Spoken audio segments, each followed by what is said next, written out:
সন্ধ্যায় যখন হঠাৎ করে ক্ষুধা লেগে যায় আর প্রচুর প্রচুর মিট বক্স খেতে ইচ্ছে করে তখন আমি কী করি। তো হ্যালো গাইস, আসসালামু আলাইকুম, welcome to back my channel. আজকে আমি আপনাদের সঙ্গে একটি মিট বক্সের রেসিপি শেয়ার করব। আশা করছি ভিডিওটি ভালো লাগবে।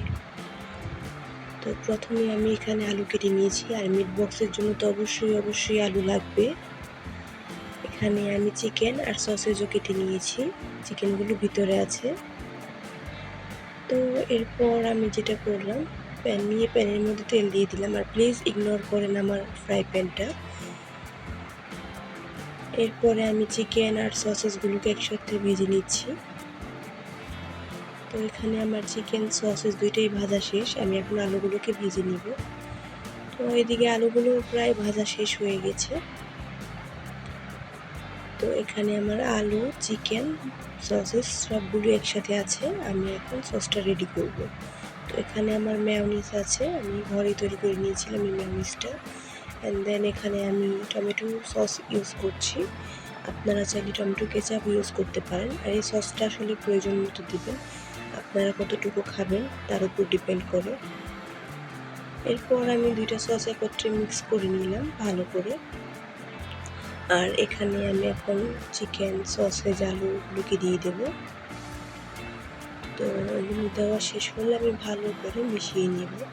আসলে মিট বক্স বানানো কিন্তু খুব ইজি, আমরা কিন্তু চাইলেই বাসায় তৈরি করে খেতে পারি মাত্র কয়েকটা উপকরণ দিয়ে। তো সেটাই আমরা আসলে বাইরে থেকে খুব চড়া দামে কিনে খাই। আর বিশ্বাস করেন, বাসায় বানানো মিট বক্সটা খুবই ভালো হয়েছিল। আমি নিজেও খেয়ে খুব অবাক হয়েছি যে আসলে নিজে ঘরে বানিয়ে যে এতটা পারফেক্ট হবে আমি ভাবতেই পারিনি।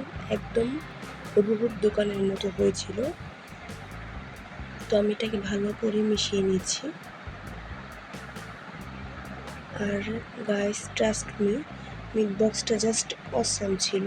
আমার ঘরের সবাই আসলে মিট বক্স লাভার, সবাই পছন্দ করে, বাচ্চা থেকে শুরু করে বড়রা। তো আমি বেশি করে সস দিয়ে গিয়ে মিট বক্সটা বানিয়ে নিয়েছি আমার পছন্দ মতো। এখন এটা খাওয়ার পালা। তো আপনারা চাইলে সহজ উপায়ে এভাবে ঘরে বসে মিট বক্স বানিয়ে নিতে পারেন।